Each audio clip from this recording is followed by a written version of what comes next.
Okay, so we're going to be looking at Module 1 today. So Module 1, as you can see here, is going to be an introduction to kinematics. And really our main goal here, there's two main goals. Number one, we're going to learn how to create kinematic diagrams, which we're going to find are going to be simplified versions of mechanisms that we're interested in determining what the um, extents of how they're going to function. And then we're also going to be calculating what we call mobility. So that'll make a little bit more sense a little bit later. Additionally, we're going to be sketching some of our diagrams as well as then translating them over to AutoCAD. So we're going to be opening up AutoCAD. We're going to be looking at how we're going to be setting up our files and then handing not only the practice problems in, but also how your assignments are going to be handed in as well. So we've got a lot of ground to cover because we're going to be getting started, if you would, and going through Module 1 today. You'll notice that down here at the bottom of Module 1, we have two things that we're going to be handing in, practice problems and the assignment. I'm going to click on both of those.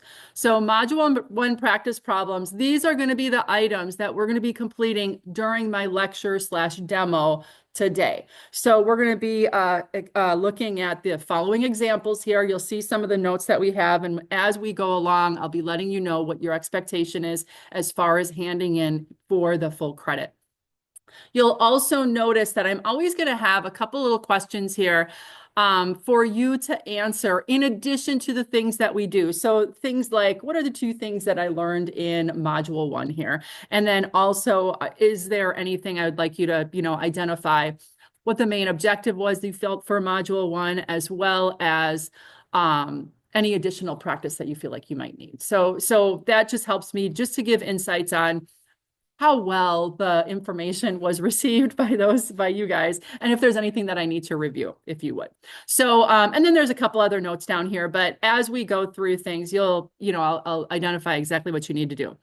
And then our practice problems, as always, are always going to be a version of the expectations of what you're going to be handing in for the assignment. Okay. So down here, assignment number 1, these are going to be things that you're going to be doing, if you would, more independently. So practice problems, we're doing the entire thing together here in class. You see start to finish and the explanation along the way. And then the application problems or the assignment are going to be applications of the things that we learned during that lecture demo. Now, as I had stated, I think it was during our overview, yes, there looks like there's a lot here, but don't worry, okay? Don't get freaked out by this because the first 6 problems are going to be diagrams. And then the next 6 problems, so 12 problems total, the 6 are going to relate to what we call mobility calculations related to the diagrams that we see above here. So I like to think that there's really 6 problems, honestly, because the second mobility part is pretty little. Okay, so don't get freaked out by that. And then we've got a couple case studies. But again, after we're done with the practice problems, we'll go through these thoroughly, make sure that you know and understand what you're going to be doing. So as we look at our next modules, going forward in the weeks to come, they're really all structured like we see here. So learning plan, I'm going to have the session recordings because I'm recording right now over Zoom. I'll get those uploaded after our course or our class time. And then you always have the practice problems and the assignment to do for each one of the modules. So let's go to our learning plan. Okay, so our learning plan for Module 1 is going to focus on Chapter 1 in our textbook. And Chapter 1 is found on page 1 in our textbook. You'll notice here that I have a PowerPoint presentation. I am always going to have a PowerPoint presentation for each one of our modules or each one of the chapters that we're going to be going over. And I just want you to know that your PowerPoint presentation is going to be, or the PowerPoint presentation is going to be my guide through the chapter of the things that you'll be responsible for. Now, if we look at the learning plan, I'm just going to go back one more time. If you look at the learning plan here, it's going to say read chapter 1. Now, when I say read chapter 1, I mean that loosely, okay? And I mean it loosely because I don't expect you to read every single section and single chapter. We are going to be covering the majority of the chapters in this book throughout our class, but That doesn't mean we're going to be doing each and every section in each and every chapter. I pull out the main things that I want to make sure that you know. So our PowerPoint presentation, then, we're going to find that as we move along, there's probably going to be certain sections that you don't cover, and that means you're not responsible for them. So if it's not in the PowerPoint and I don't go over it, during our lecture demo, it's not something that you have to worry about. Okay. So, so again, when I say read, it doesn't mean top to bottom. Just make sure that you kind of follow along and you understand the sections that we're going through here. Okay.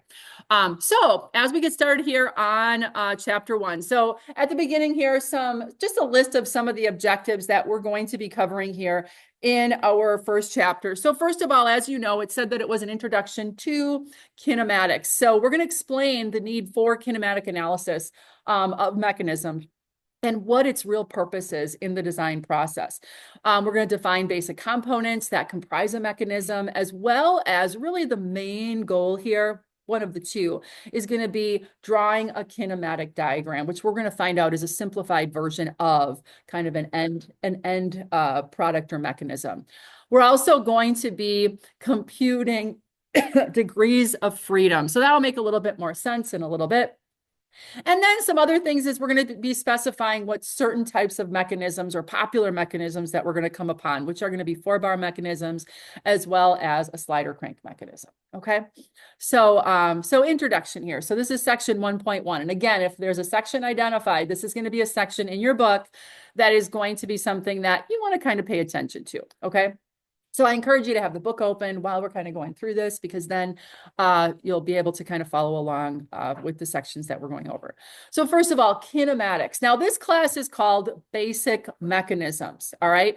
But Basic Mechanisms is really looking at kinematic analysis, okay? And kinematic analysis is going to be the study of the motion without regard to any forces. So you all have taken statics already, strength of materials, and in there, it was all force analysis. We were looking at vectors, we were putting them at different distances. Then not only were we looking at what happened externally to a body in statics, what the reactions were at supports and such, but then we looked internal to the different elements in strength of materials, and we looked at what are the stresses that are caused internally to the material, so that we can then specify what the materials are, or how much material, and what the deflections would be, and all that kind of stuff.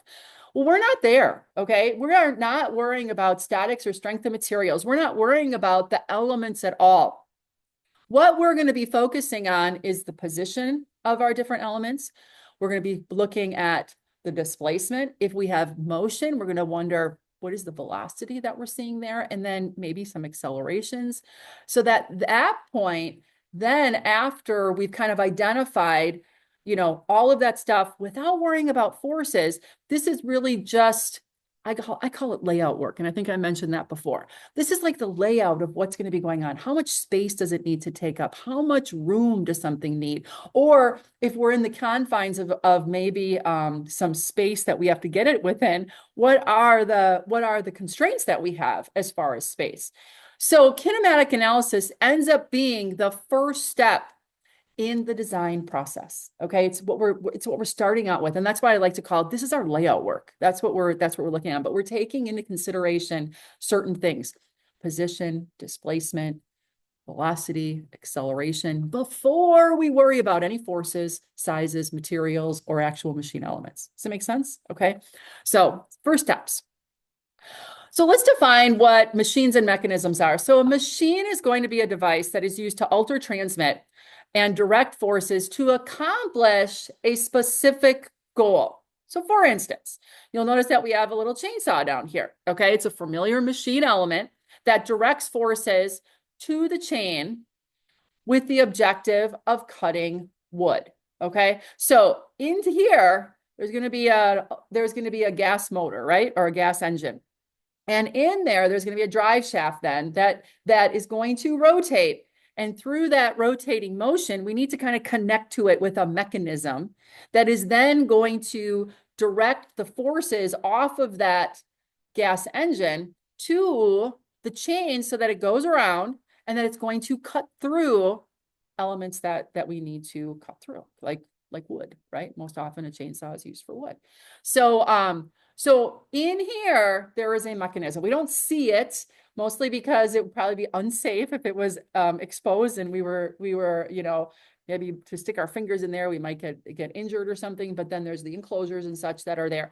So in there are the mechanisms to actually accomplish the job, from what we would call the input, which would be the gas engine, to the output, which would be the chain. So kinematic analysis is like that in between the input and the output, okay? Now, the mechanism is going to be the mechanical portion of a machine that has the function of transferring motion and forces from the power source, the input, like in the chainsaw here, from that gas engine, to the output. In this case, would be the chain itself to do the operation that we want it to do. Okay. Now, a mechanism can be considered rigid parts that are arranged and connected so that they can produce the desired motion of that machine. Okay, so throughout this course, we're going to be looking at a lot of different mechanisms, but we're going to find that there are similarities between them. Okay, and that no matter what it is, we usually can identify what those main parts are, and we're going to do it through this kinematic analysis that we're going to learn. Now, kinematics or kinematic analysis is going to involve determining the following. So starting off with position. Okay, so what is the space that something is taking up? Then once we have something moving, okay, what is the displacement that's going to occur? So in the case over on the right here, we can kind of see that we have a crank. We call this a crank. This would be like our input. It's going to go around in a circle. It looks like it's connected to a flywheel or something like that. And then it's connected to this, what could equate to, for instance, a piston, okay? And this piston can only go back and forth. So as this rotates around, one question we might want to answer is, okay, what is the distance that that piston is actually going to move? And we call that displacement, okay? So what is the overall displacement, or stroke sometimes referred to when we talk about pistons, of, that output on that mechanism? Okay, so the mechanism itself would be these connecting elements where we have an input, a crank, and an output, in this case, a piston of some sort. So positions of those things, the displacements of those things, what is the rotational speed of whether it's the crank or maybe the linear speed of the pinion? Those are all kinematic questions. So velocities, accelerations, those are things that we're going to be exploring here in basic mechanisms at this kinematic level. Notice that there is nothing that begins with an F here. Forces, okay? We're not worrying about forces here at all, all right? It's everything kind of before that, okay? Now, an example. On the right-hand side here, if we look at the top of page 2, figure 1.2, you'll see this adjustable height platform, okay? And a kinematic analysis would probably ask and try to answer the following questions. First of all, what is the significance of the legs that support that platform? So as we look here, the platform is on the top, and we can see that by kind of this, X configuration, this is going to have the ability to linearly go up and down. And a question might be like, all right, well, if I change the length of these crossing legs, maybe how does that change the distance that this is going to go up and down? That's a kinematic analysis, okay? Notice I'm not asking about how much weight we can put on that platform, how much force we can put on there. I'm not asking, how thick that platform has to be or what material we're making it out of. We're just looking at only what is the significance of the legs, and maybe how far up and down that's going to change, how that's going to actually move. What is necessary to support the legs or is it necessary to support the legs to cross and be connected mid-span? So if we look at these two legs right here, you'll notice that they're connected what looks to be about halfway the distance, however long they are. Is that necessary? Could we put it at a different length? Could we not have to worry about that at all? Is there another way that we could configure this in order to still accomplish whatever that final function is going to be? And then another question, more specifically, we could say, well, how far must the cylinder, and there's a cylinder if we look in the middle here, how far that cylinder would have to extend in order to raise this, let's say 8 inches. Okay. All right. So those would be things that we'd be looking at in terms of kinematic analysis. And again, it says, notice we're not dealing with forces or loads or anything like that. Okay. That would be the next step in the process once we kind of nail these things down. Now, some terminology that we're going to have to know, and this is still on page 2, section 1.4. Some things that we're going to be referring to are like linkage, frame, links, joints. So here are kind of the definitions or the distinguishing factors between each one of these. So first of all, a linkage. A linkage is going to be a mechanism where all the parts are connected to form what we call a closed chain. So we're going to be looking at all different configurations of different types of linkages. The frame is going to be the one link in that mechanism or linkage that does not move. It is always going to be stationary. Sometimes the frame is going to be obvious, where we're going to see that something is going to, for instance, bolt down and it's going to remain stationary. Other times it might not be as obvious, or we might have to identify the frame because it might not be something that actually stays stationary. For instance, we're going to be looking at one of our examples.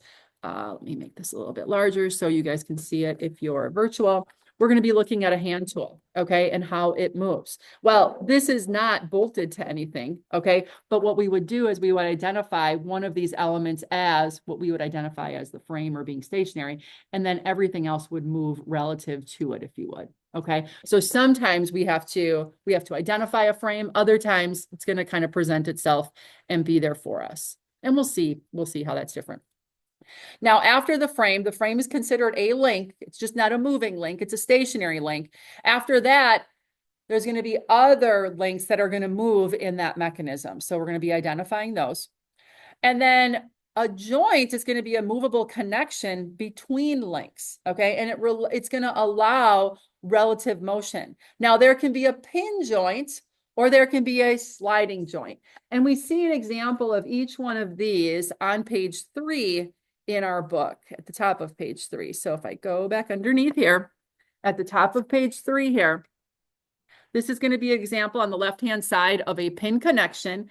And you're going to notice that we have one link coming in, another link coming in, and between the two, there is a pin that's going to connect them, okay? And then you'll notice that they have a relative motion to one another, we would say, that is going to rotate or have the ability to rotate about that center, okay? The other type of joint that we have is what we call a sliding joint. Okay, so a sliding joint is where the members are going to move in a straight line relative to one another. In this case, we've got this block that is, within this slot, and the only way that it can move is horizontal in a linear motion. This could be vertical, this could be at an angle, but it's linear motion that's being accomplished. So a joint that allows rotational motion is going to be a pin. And a joint that allows linear motion is going to be a slider. Okay, that's going to be kind of what we call those elements, even if they're, different types of things like knives or bearings or whatever they might be. Okay, pins and sliders.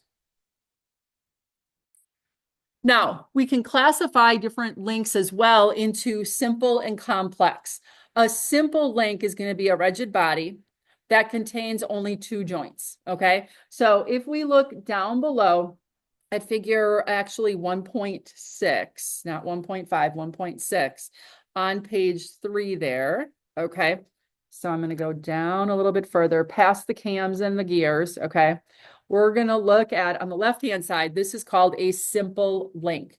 So the link itself is right here, and you're going to notice on either end, or in only 2 places on that link, do we have joints? Okay, so there's a joint on one end connecting to an element, and then there's a joint on the other end. Simple link on the left-hand side here.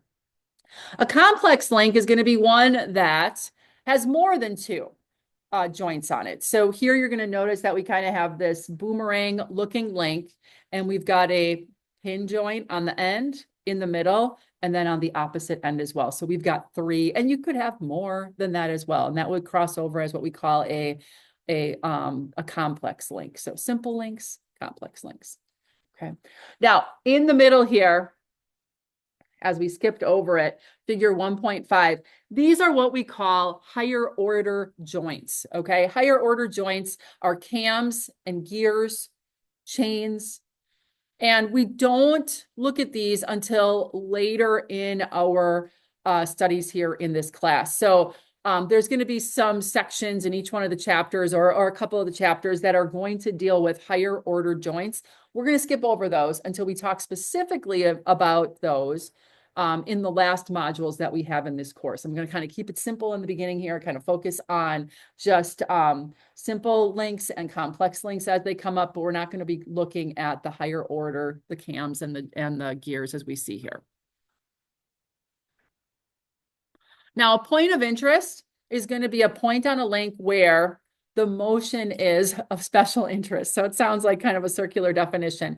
But what this equates to is sometimes we might have a link where there's a portion that's sticking out further, but it's not where the pin connection is. So maybe a handle or something that might interfere or obstruct the motion in some way that we want to make sure that we have clearance when it's actually operating. Okay, and those will come up. We'll see those along the way as we do our examples as well as our homework problems.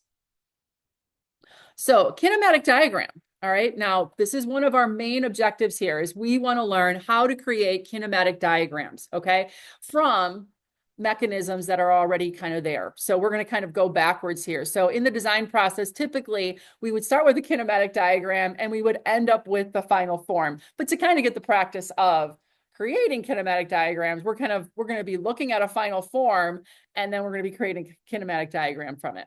So first of all, a kinematic diagram is a stripped down or a simplified version of a machine assembly, okay?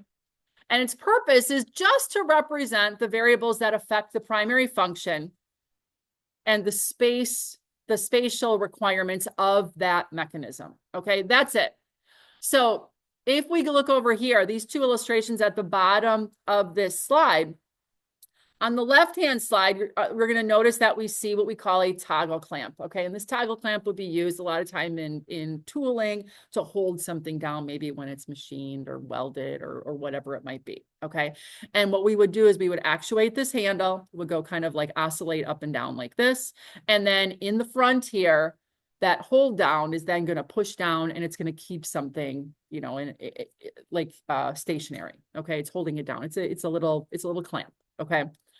Now, you're going to notice that the configuration here, so as if you would, rotate this handle up, the front end where we have the hold down portion is also going to move up, okay? And that has to do with the configuration that we have here with the connections, not only to the frame, but to one another.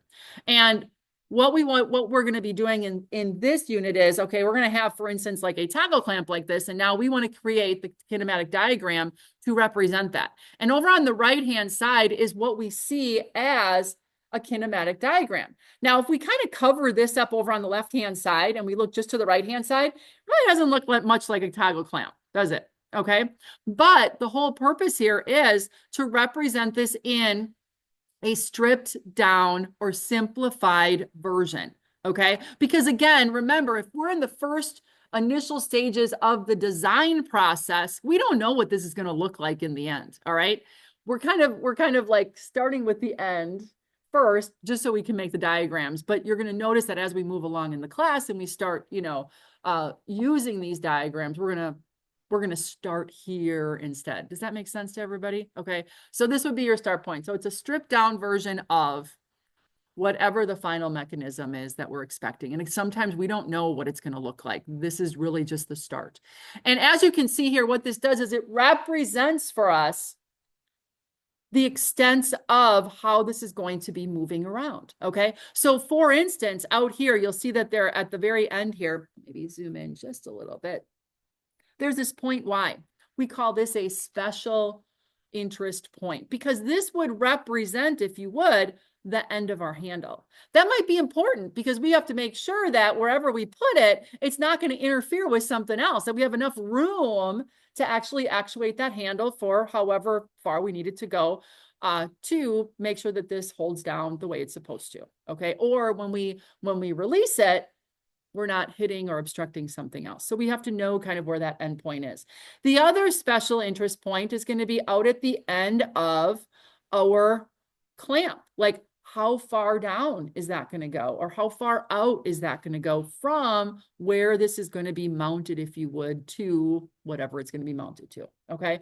As the designer, there isn't necessarily, I'm going to tell you, there isn't necessarily one right, perfect illustration, because you're going to know more about the elements that this could interfere with. So for instance, if we look here, this particular designer only worried about from point B, which would be right here, okay? Or I'm sorry, right here, down to the point where it would clamp, okay? It didn't worry about this top portion here, okay? Which would be right here. Now, as the designer, you might be like, well, for the space that I have, I'm not really worried about that, all right? But there might be times where you might be worried about it, okay? So you may configure this rather than in a triangle, you might show it more as a polygon, okay? So that you can get a better visual of, you know, what the space is that's going to actually take up. And I tend to do that when I design. So we'll kind of come upon these. So sometimes if you compare, for instance, in the examples, and you come up with a kinematic diagram, if yours is slightly different, doesn't necessarily mean that it's wrong, okay? Because again, you're going to be making decisions based on variables that you know about the conditions that you're going to be designing for, okay? All right, so let's look at an example here, okay? And if we go to page 6 in our book, so I'm going to go underneath page 6, at the bottom of page 6, this is going to be our example problem 1.1. Now, this is going to be our first practice problem that you are going to be handing in. So in this case, we're just going to be sketching the kinematic diagram. So we're going to go through the process of sketching the kinematic diagram for the shear that we see here. So I encourage you to get out a piece of paper, okay, whether it's blank and it doesn't have any lines on it. If it has lines on it, it's totally fine. But we're going to go through the process of creating or sketching a kinematic diagram from kind of a finished mechanism, if you would, okay? So I'll let you get that out, and I'm going to go back to my PowerPoint for a little bit.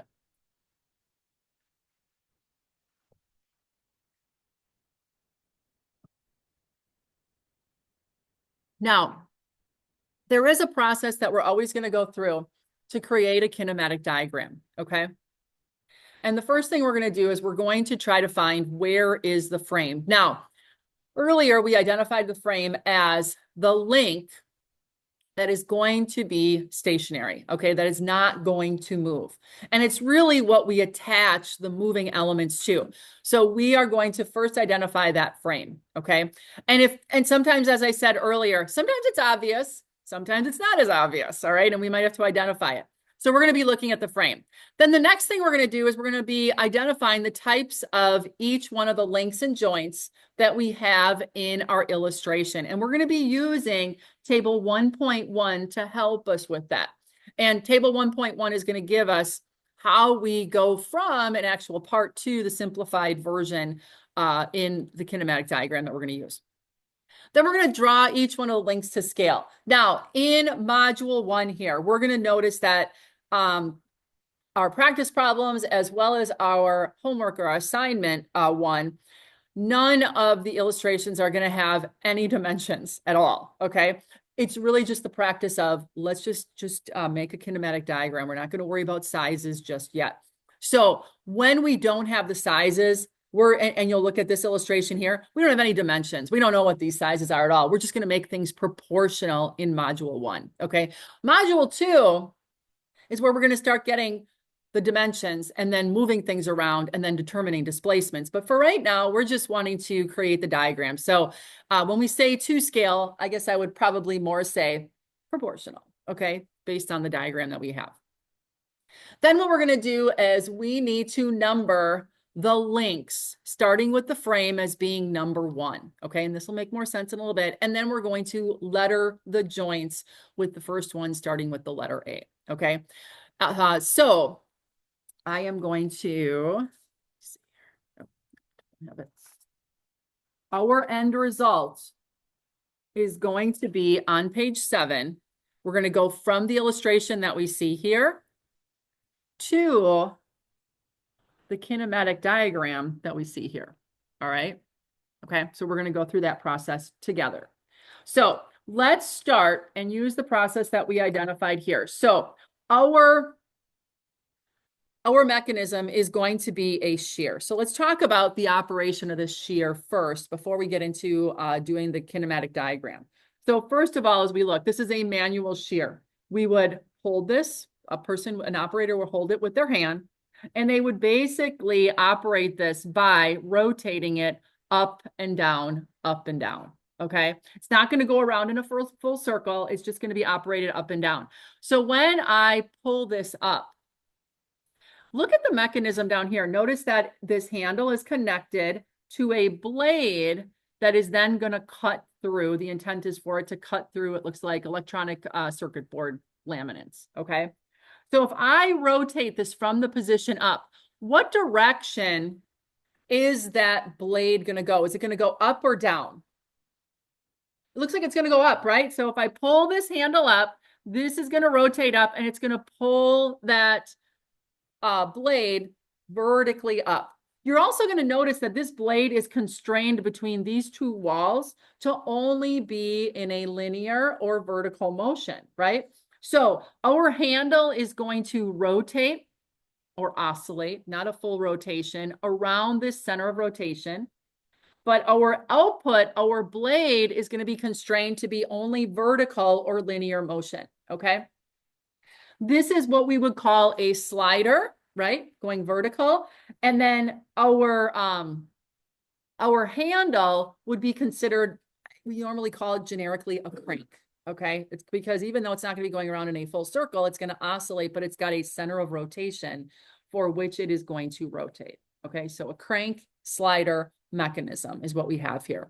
Now, as it said, step number 1 is going to be identifying the frame. So we need to identify the elements that are not moving here, okay? And sometimes it can be multiple elements, but a frame member is only one member. So even though another part of the mechanism might not be moving, it's still considered just the frame. So in this case, you'll notice that we have the left-hand side here, bolted, right? That's one of our clues that it's not going to move. So that's going to be a frame member. And then we have the right-hand side here. Again, we see a bolt where it's going to be not moving. So even though there's 2 separate parts, the frame is the non-moving elements. Okay. So that is going to be our frame. Then the next thing we're going to do is going to identify the other links. Okay. So now the other links are going to be the handle. Okay. And I like to say this is like a boomerang or a dog leg, if you would, handle. It's not a straight line. So this is going to be our handle. That's 1. You'll notice that it connects to the frame, but then it also connects to this next link that's in between. This is what we normally call a connecting rod. Okay.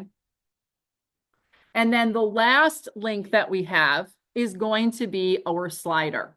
Okay. Which is going to go up and down. So we end up having a frame, which is 1, the handle or crank, which is 2, the connecting rod, which is 3, and then we're going to have this slider, which is 4. Okay. Now, how do we represent those? Okay. How do we represent those? So if I go back over here, any one of our simple links, okay, on table 1.1, which is starts on page 5. Okay. So if we just go back a page from that example, page 5, table 1.1, these are the symbols that we're going to use. A simple link, which is going to be the handle that we have, as well as the connecting rod. We're just going to draw it either as a line or a little bit of thickness if we need to, as we see here. So this is what we call a simple link with a point of interest. Okay. Now, whether we are a straight line because it's a straight link, or in our case, just like our handle, it's got this little, I'm going to call it a dog leg in it. We would show, if you would, thickness there. On the ends, wherever it is going to have a connection to another part, we're going to show a point with a filled in circle. This is those pin connections that we have, okay?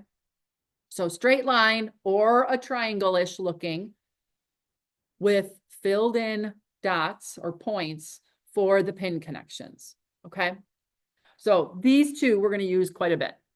Another one that's going to come into play is going to be a complex link. Now remember, two classifications of links are simple links and complex links. A simple link is only going to have two connections on one link. So in each one of these cases, these are both simple links. There's only two connections on each one. This little part is what we call special interest, or provides, if you would, I'm going to say thickness sometimes of an element, okay? Down here, though, we've got three distinct connections on our link. Once we're three or more connections, now we're called a complex link, okay? So that's going to be how we represent that. The next thing that we see here is a representation of a joint. A joint is just going to be, or a pin joint is just going to be a circle with a filled in like hatch, if you would. So we'll be in AutoCAD representing it in that way. So whenever there is a rotation relative from one point to the other using a pin, that's called a pin joint. We represent it with a circle with a filled in hatch, okay? As we turn the page, the other type of link that we have here, or the other type of joint, is going to be a sliding joint, okay? So a linear bearing is a very typical sliding joint, but there's a lot of different, like pistons are going to be sliding joints, a lot of different things we can see as sliding joints. In our case, it's going to be the blade is going to be a slider or a sliding joint. And we're going to represent that with a rectangle, and then it's going to be a surface here. Now, we see this surface here as like a shading, but when we represent it in CAD or in a sketch, we're going to actually show it as hatch like this, separated. Does that make sense to everybody? Okay, so it's just, we'll see that in just a little bit. Okay, so those are kind of some basic representations of. The one that they're missing is what the frame looks like, okay? I don't know why they don't have it on there, but they don't have what the frame looks like. And a frame member, and I have it drawn over here, is going to be a half circle coming down, connected to like the ground, if you would. And then we're going to use hatching to make it like this is stationary. So they're showing it here with shading, but we're going to be using CAD, and we're going to be showing it as we see on the right-hand side here. And then we're going to be using hatching where you see the shading there. Okay. All right. So before we get over here, let's kind of walk through this process using the illustration that we have here as our mechanism. So this shear, what we want to do, as we said earlier, we know that these two parts are going to be our frame, step number one. So we want to identify where is our input connecting to the frame. Now, when we talk about input motion, this is going to be the motion that we impart in order for this mechanism to function. So where is the motion being imparted, if you would? Where would the input of the motion be, do you believe, on this mechanism? Aiden. In the handle, right. We have to manually actuate this handle up and down, or rotate around that center, oscillate it, in order for this blade to then operate in a vertical fashion, okay? We wouldn't move the blade, we move the handle. So that's what we call our input. That's where I start with my next links, okay? So I look, where is that input connecting to the frame where it's not moving? And that connection occurs right here. Do you see that? Now this frame looks like, you know, some sort of configuration, as we can see. But all we're going to do is we're going to represent it with that half circle on the top, lines going down as our frame member. So all I'm going to do is I'm going to go to underneath here.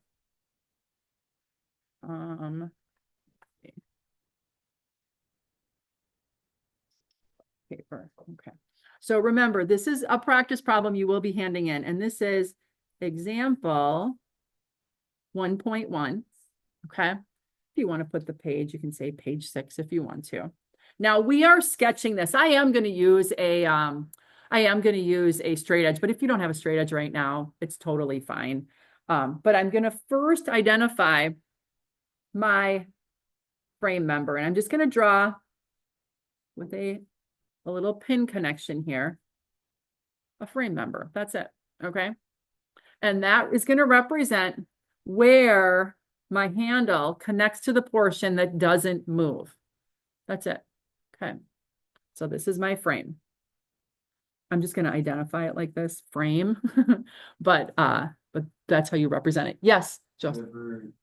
The frame on the left side, did you ever draw that in? I'll show you what that does. No. So right now, Joseph's question was, do you ever show the frame on the other side? We will when we show the slider, and I'll show you how we do that a little bit later. Okay. But for right now, we're just going to focus on where is our input and where is it connecting to the frame. And then I like to go in that order. Then I'm going to go to my input, my connecting, anything that's connecting, and then the output. So we'll get there. We'll get there. Okay. So now what I'm going to do is I'm going to connect my input. So my input link is going to be that handle. Okay. Now that handle is a simple link. There are two connections off of that link. So it's connecting to the frame that we just drew, and it's also going to connect to the connecting rod right here. Okay. So these are going to be the 2 points where we have like those pin connection joints. All right. And then we know that out here is like to the extent of that handle. That's what we would call a special interest point. Okay. And only because we probably have a human that's going to be actuating this manually. You know, how far do they have to actuate? It doesn't make sense. You know, we want to kind of know and analyze that motion as well. So we're going to represent that. First of all, and I'm just using my straight edge to go between my connection to the frame and then the pin connection to my connecting rod. Then I am going to show this just as a triangle so that out at the end here, gotta have those come together. Now, at the end here, this is not a joint, okay? This is not a joint. So you're not going to put a point on the end there. We are only going to put our pin joints where there's an actual pin connection, okay? And this is, we're just going to call that to the extent of the handle. We'll add some labels a little bit later. So if you're looking ahead at the final one, you're like, there's an X there. We'll talk about that in a little bit. But we're just going to show the 2 pin connections and then the extent to where the handle ends. No points out at the end there. Okay. All right. So now we've got the handle connected to the frame. Okay. Now what we're going to do is we're going to show the next link, which is going to be our connecting rod. It is just a straight connection to what we're going to find is going to be our slider. So we're just going to draw then a straight link. Went something like this. And again, proportional. We don't have any dimensions here. So we're going to go from its connection to the handle. That was a pin there. And then there's also a pin connection to our slider. Okay. Now we're going to represent the slider. We know that a slider, if we look back at table 1.1 on the second page, our slider is going to be represented as just a rectangle. And then the surface it's sliding on is going to represent the direction for which it is constrained, if you would. Okay. So we are now going to draw a rectangle. Okay. Just going to draw a rectangle. And you would normally center this and stuff like that, but just a rectangle around there. And now what we're going to do on only one side of the slider, not both, even though this is constrained on both sides. The way we represent this is we make it a simplified version of. We're not going to show constraints on both sides. We're just going to show it on one side. And the side that I'm going to show it on is the less busy side. If I could show it on this side if I wanted to, but there's more going on here. So I'm just going to show it vertically here on the left-hand side. And then I'm going to show hatching going down. And that's where we kind of get the other side of the frame. Does that make sense, Joseph? Yeah. So now this tells me that I have a mechanism that has our handle, okay, connected to the frame, a connecting rod between, and then a slider that is constrained going vertical. If this was constrained going horizontal, I would have it, laying down on its side this way, and then I would have my hatching going horizontal. So the direction of the hatching on the slider lets us know, is this vertical or horizontal linear motion? Okay. All right, so these represent the main elements on our mechanism: the frame, the handle, connecting rod, and the slider. Okay, now, before I'm done with this, the next thing I need to do is I need to identify and label each one of my links and each one of my joints. Okay, so links. The first link number 1, is always going to be the frame. Okay, link number 1. Now, all of our links are going to be a number with a circle around it. So you're going to identify number 1 as our frame. So you're going to put it by the frame member. Now, even though there are 2, if you would, distinct frames, we only show it one time. And I prefer to show it wherever it's connected to the input. Okay. So even though this is a frame member as well, you want to put it where it's connected to the input motion. Does that make sense? Okay. Then after the frame will always be number 1. There's no, there's no other number you can call the frame. Frame is always number 1. After that, the numbers that you put on the mechanism links is technically arbitrary, but this is what I'm going to tell you to do, because we'll end up doing this all the time as we go along. The first input, or the input that is connected to the frame, typically will be link number 2. So that's going to be number 2 with a circle around it. Then you kind of go in order till you get to your output. Then link number 3 is going to be what we would say is the connecting rod. And link number 4 is going to be the slider. Okay, and that's it. Okay, that's it. So first frame member, stationary, and then anything that's moving, here's your input, connecting rod, and then output. All right, you're going to notice that the book is going to randomly put number 1 or number 2 in the middle, then 3 and 4. That's okay. But like I said, we're going to get to a point where this is going to be kind of the order that we do things in. We might as well start doing it now. Okay. Now, the other thing we need to label, so numbers with circles are the labels of the links. So links equal number with a circle around it. Okay, number with a circle around it. That's going to be your labels. Then the other labels we're going to be putting joints are going to be letters. Okay, and those are going to be A, B, C. No circles around those. So links are going to be numbers with circles, and then joints are going to be letters. Now, this is going to come in handy later on when we start calculating things like velocities and accelerations, because then we're going to be using those numbers and letters in our calculations, like for velocity of point A, or velocity or rotational velocity of link number 2. Okay. All right. So then our joints are going to start again at our frame. That's going to be our first joint. So that's going to be A. And then we're just going to go in order: B, C, and then on a slider, there is always a joint between the linear surface that it's constrained to and the slider itself. It's not a pin joint, but it's a surface joint, if you would, okay? Because it's constrained. It's constrained. All right. So in this case, we've got 1, 2, 3, 4 links, and we've got A1, B2, C3, and D4 joints. Okay. So we've got 3 pin joints and we've got 1 sliding joint. Make sense? Okay. Now, once we have all of our links drawn, labeled, and our joints identified, now we have a complete and finished kinematic diagram. So we can compare now to what the book came up with. All right. So here you will notice that it looks very similar to what we did. Okay. Oh, they have one other element, and we'll talk about that in just a bit. But you'll notice that they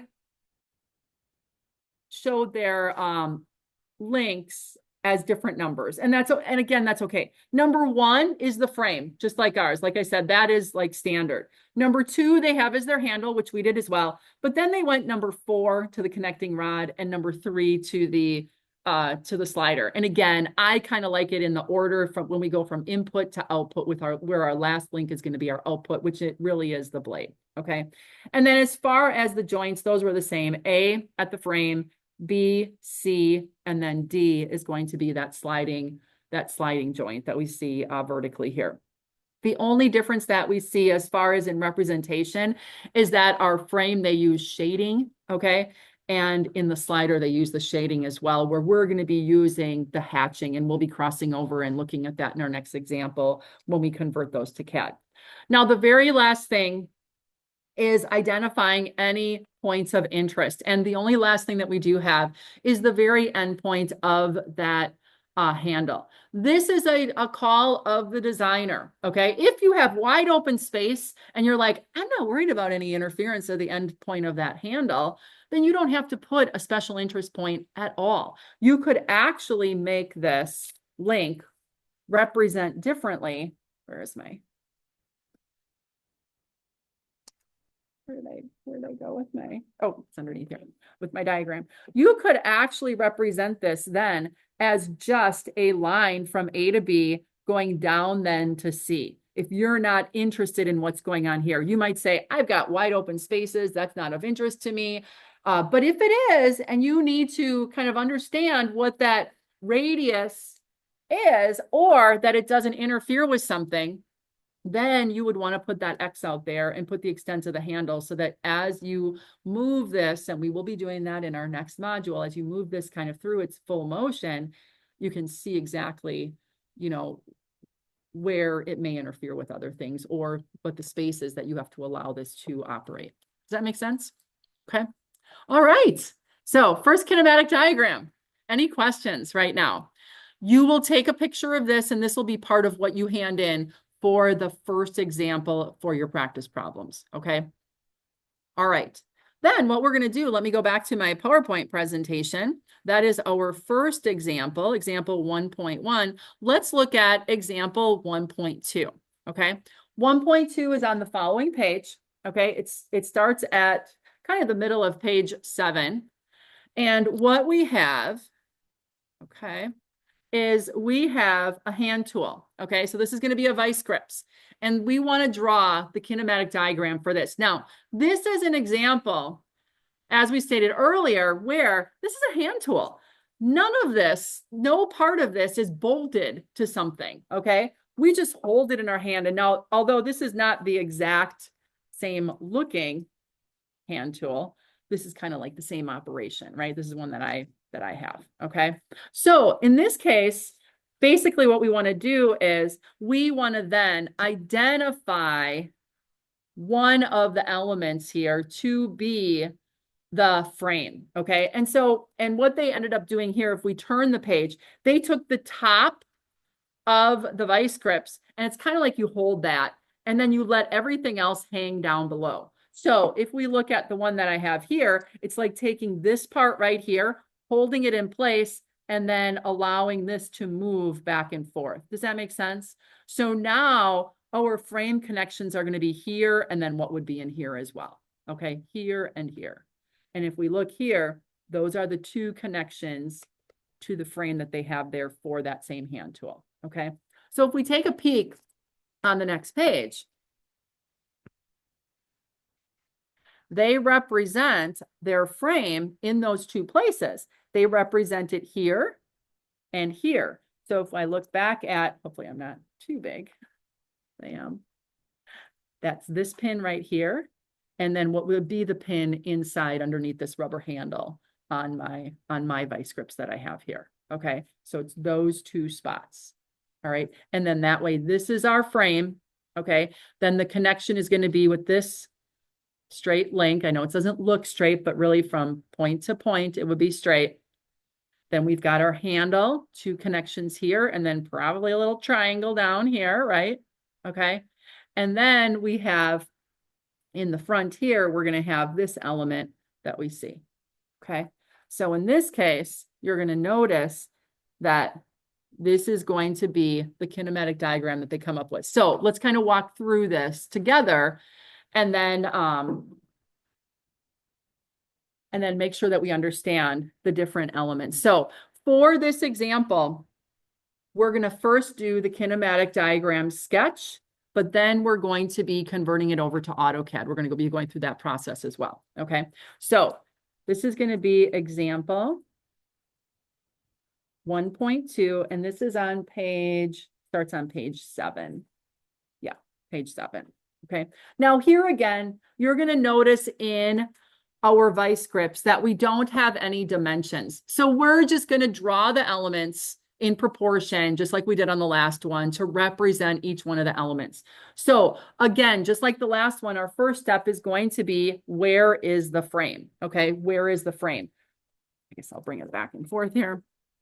So I know it might not be super easy. So in your book, you're going to notice that there is inside the handle here, because this part right here is going to be our frame all as one.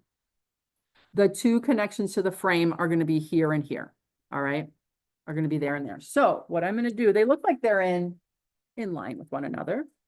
So this, I am going to draw those. Now, whether you draw them, I don't know, up or down, really doesn't matter. So what I'm going to do with my first frame, I'm going to go like this, and then I'm going to show it so that it's kind of going down, because everything else is hanging down below here. If I show it in the opposite direction, it's fine, but then you just kind of have things crossing over. And then I'm going to show the other one. I'll kind of put this in line with one another. This one. Okay. About the same. So these are my two frame members, if you would, on there. Okay. Now these are not connected because on here, these are, if you would, this is all the frame. Okay. So these are just two connections to the frame. So you don't draw a line between these to connect them. All right. It's just two connections back to one non-moving member. Okay. Now, even though there's two connections to the frame, you would just call one of these the frame, whether it's the left side or the right side, does not matter. That's our first link, if you would. And if you want to just get that one out of the way right away, that's what I usually do. Then what I like to do is I like to look at, okay, where is the actuating happening? So if this is my frame, my input is this handle down here, right? Now the handle is not directly connected to the frame, but there's this connecting rod to it, right? So I'm going to draw that next. And that is just going to be a straight element, something like this. Okay. And on either end, there is a pin connection, pin back to the frame. And then at the end point here where it's going to connect to the handle.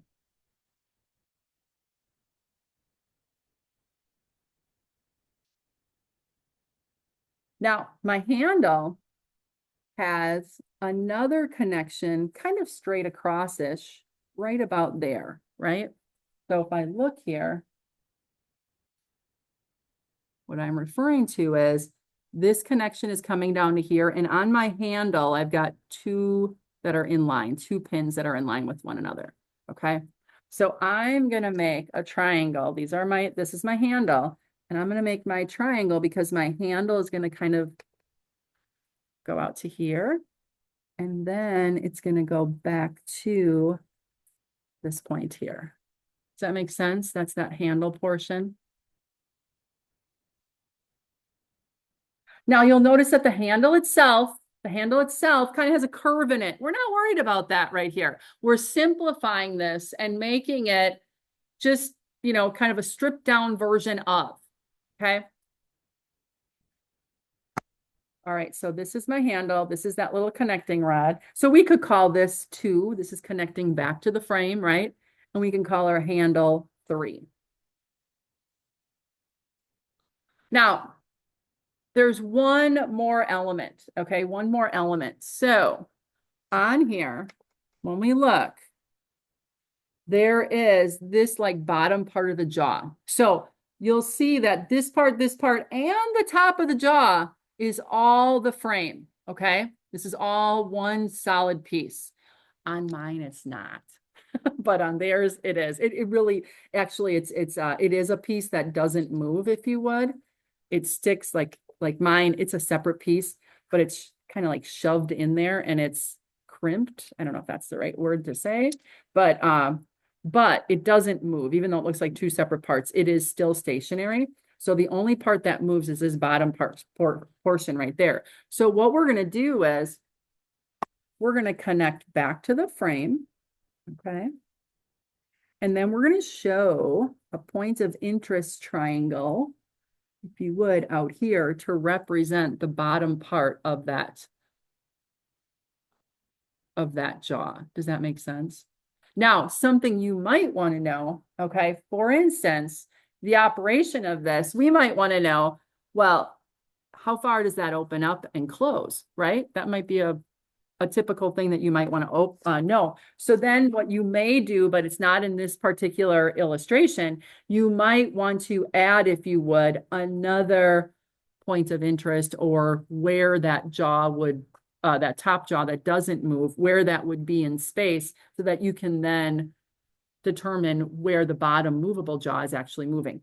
I am not going to add that because it's not part of this, but that might be part of your analysis as you're laying that out. Does that make sense? So in this case, we're not going to represent it because it's not what it's asking for in this problem, but that might be a reasonable thing to consider. And then with that, that's going to be our fourth link. Okay. So each one of our links is a number with a circle around it. And then the next thing that we need to identify, so we have all of our links done. We have the frame done, number 1, and then we have 2, 3, and 4, the connecting link, the handle, and then the bottom jaw. And then now we need to identify each one of our pin connections, okay? Remember, those are going to be letters, okay? So again, these are kind of arbitrary.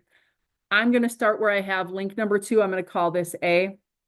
Then I'll call this B, the one that's connecting down here on either side. Then I'm going to call this C, the second one on my handle. And then I'll call D, the one that goes back to the frame. Okay. Again, there is not a link connecting the two frames. The frame is the frame. These are just connections back to the frame for the movable elements. Okay. Now, if we look at theirs, you're going to notice that they numbered and lettered differently. Don't get too hung up on that. So for instance, the one that we have the same is the frame, right? We know that's always going to be number 1. And notice that we only identify number 1 on one of the connections back to the frame. We don't put 1 here and here. You'll also notice that they showed their frame so that the bottom would be, or that the bottom of the frame symbol was at the bottom. I put mine at the top just to kind of keep it out of the way of things, okay? So whether you show it with the frame, if you would, the hatching on top or on the bottom, does not make a difference, honestly, okay? That's never going to be something. It's just that you're representing it, you know, the way the symbol looks. Then you'll notice that they show number 2 as the handle, number 4 as the connector, and then number 3 as the bottom jaw. Not that important. But again, I'm looking at this, I forgot one thing. What did I forget on mine? Yes, our special interest point X, right? So over here, again, that is a determination by the designer. So knowing where X is at any given point, and then the other special interest point is probably going to be Y, which is the end of the handle. And why would Y be of interest to us? Ease of use, like if it's too short. Exactly. So Aiden said ease of use. So for instance, we're expecting an adult human to be, you know, actuating this, right? So if I look at how wide this is going to be open, is that reasonable for an average hand, right? To actually go around it. And so yes, having a point of interest out here at Y, and then also one at X to know how far is that going to open up, but then also, is it a reasonable distance that somebody with an average size hand, an adult hand, is going to be able to operate or actuate this. Okay. All right. Very good. Any questions? So this would be then the sketched version of the kinematic diagram for example 1.2. Eden. With the special interest things, like when I was looking at why, I was thinking like length of the handle in terms of like Yeah. working stuff. Mhm. Would we ever be looking at like the length of the link per se with the special interest, or is it just the range of motion of it? Typically, so the question is, the special interest points, you know, is it going to be range of motion or is it going to be length? It could be both. It could be both. And you as the designer would know if that is something. Does that make sense? So lengthwise, this might already be determined. All right. It might already be determined by the standard handle, maybe. Okay. Or you might be determining, okay, based on the average size of the hand that I'm looking at, could I go a little bit longer so I could get more leverage to get this to maybe move a little bit more? So no, you can adjust that. And as the designer, those are going to be different questions that you're going to have. Now, remember, I'm not worried about how much force do I need to open and close this. I'm just looking at what is the travel or what is the, you know, what is the farthest opening point to how much this is going to actually, you know, close and open on my output here or on the jaw. Okay. So it's again, displacement, motion. If this would be something that would be maybe, you know, I mean, yes, it moves, but I'm not too worried about velocity on a hand tool, right? Something like a reciprocating saw, I might be interested in that. Okay. But in this case, probably not velocity so much as range of motion. So this can vary. So whether you're putting a special interest point on or not, unless the problem asks you to put it on and you don't put it on. So for instance, if you would have been like, if you would have written this out and you would have just shown X and the problem doesn't say the end of the handle, put a special interest point and you don't put anything out over here, I would never mark that wrong because you would know if you are designing for a specific mechanism, a specific space, what is important to me. Does that make sense to everybody? Okay. So in these cases, sometimes unless it identifies a special interest point for this, that, or the other, you don't really need to worry about that unless you wanted to put it on. Okay. That'll make more sense when we do some more examples. Okay. So what I'm going to do right now is we're going to take a break. And when we come back, we are going to be looking at setting up SolidWorks so that we can translate these over because your homework assignment is really going to be doing it all in CAD. We're not going to be doing sketches. I mean, I would encourage you to do the sketches just to make sure that you've got things all labeled and in place. But what you're going to be handing in for the rest of the practice problems as well as our assignment is going to be CAD work. So let's take a little bit of a break. And then when we come back, we will look at the CAD.